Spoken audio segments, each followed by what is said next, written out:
നല്ലത് വേണമെങ്കിൽ ചൂടുള്ളത് വേണമെങ്കിൽ രാവിലെ വരുന്നാൽ 5 മണി തൊട്ടുണ്ടാവുമല്ലോ, വൈകുന്നേരം 8 മണി വരെ ഉണ്ടാവും ചൂടുള്ളത്. 100-200 വർഷമായി പറയുന്നത്.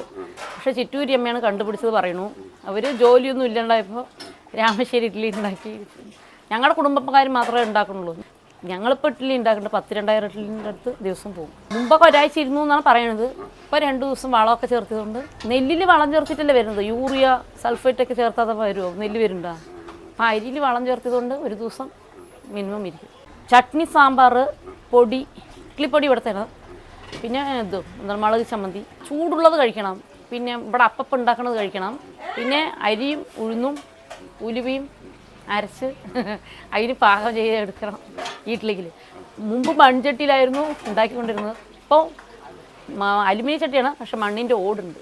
സോഫ്റ്റ്നെസ് ഉണ്ടാവും, കഴിക്കാൻ നല്ല ഇഷ്ടം പോലെ കഴിക്കാം. 6 ഇഡ്ഡലിയൊക്കെ ഒരാൾ 8 ഇഡ്ഡലി 6 ഇഡ്ഡലിയൊക്കെ കഴിക്കാൻ പറ്റും. അപ്പോൾ ലൊക്കേഷൻ എല്ലാവർക്കും മനസ്സിലായല്ലോ. നമ്മുടെ പാലക്കാടിലെ രാമശ്ശേരി ഇഡ്ഡലിയാണ്.